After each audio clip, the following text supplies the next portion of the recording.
Alright guys, let's finally finish up coding this dude, making him move around, bump into stuff, and then at the end of this tutorial we're going to run it and see how it works. So let's go ahead and delete everything and set player position, because instead of just setting his position where we want him to go, we're going to add some code to make sure he doesn't bump into something first, and then if nothing's there that he can bump into, then we're going to be setting his position. So that's why we need to change this method up a bit.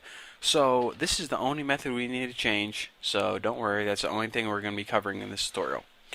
So the first thing we need to do is this CG point, just like that, filled it in for me, tile COORD.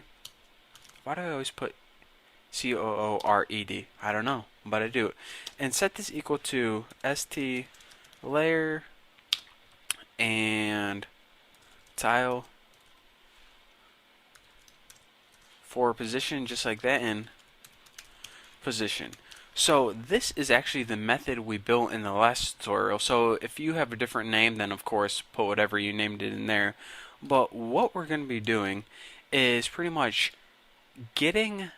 passing it in a position, and it converts it to the tile coordinates, the thing that I was talking to you guys about last tutorial. So now that we have the tile coordinates, here's what we do. Go ahead and make another int variable and name it tile GID and set this equal to st layer. Why is that not turning blue? Alright, tile GID at tile chord. And you're saying, alright, I have no idea what this is. Well, check this out. Each tile has, let me explain this. Whenever we get the coordinates for a tile, we then use those coordinates to get something called an ID for that tile. Each tile on your map has a unique ID number, and that's what this GID is. I know it's weird, but it stands for like global ID number or something like this. And this is how we identify tiles. So what we can do once we have those tile coordinates is we need to get that unique ID number for the tile. So now each unique ID number is stored in a variable called tile GID, and this is the tile that we want to move to. Again, if you're saying, alright, ID numbers are confusing, then don't take it up with me, take it up with whoever made tile in Cocos2D. That's how they made it, so that's what we got to deal with. So now we're saying, alright, why do we even need to get the tile's ID number? Once we have the tile's ID number, we can access their properties, aka that collidable property that we made. No, collidable equals true. Yes. So you'll see. Alright, so let's go ahead and do this. If tile GID, which pretty much means if the tile has an ID number, what we want to do, we want a NS dictionary properties. Looks good.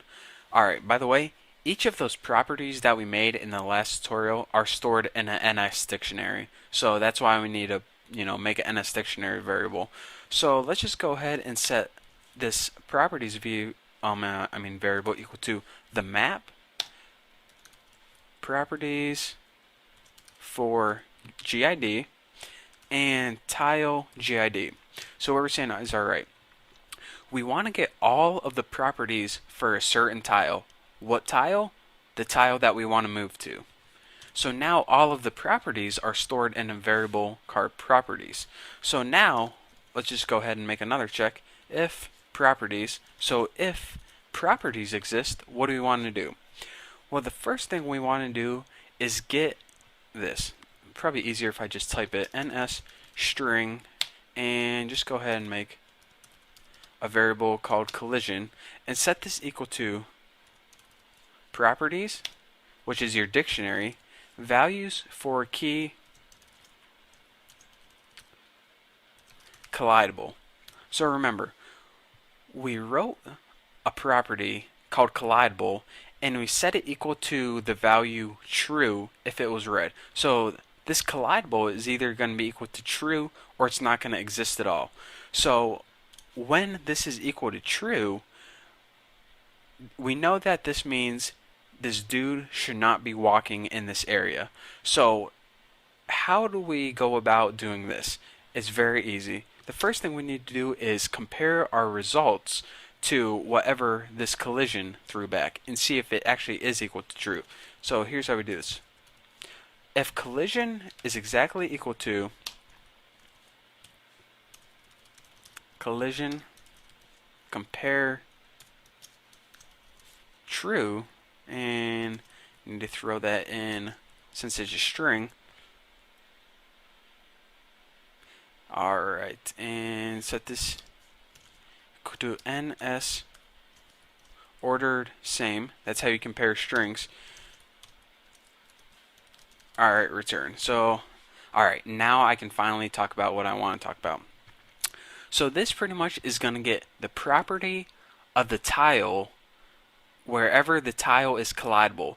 And if that property returns true, then we know that that tile is a tile that we should not be able to move to. So what this is going to do is just return our dude. And we're saying, alright, what's going on here? Let me do this. This is going to clear everything up, I promise. Position equals position. Alright, forget anything I said in like the last 10 minutes and listen here, because now everything is tied together. Now I can begin explaining what this means. This set player position method, all it does is it takes your dude and it moves him to a new position. However, whenever we were making our map, we listed certain tiles that that dude was not able to move to, as in the trees, the mountain, the fence. He should not be able to move there.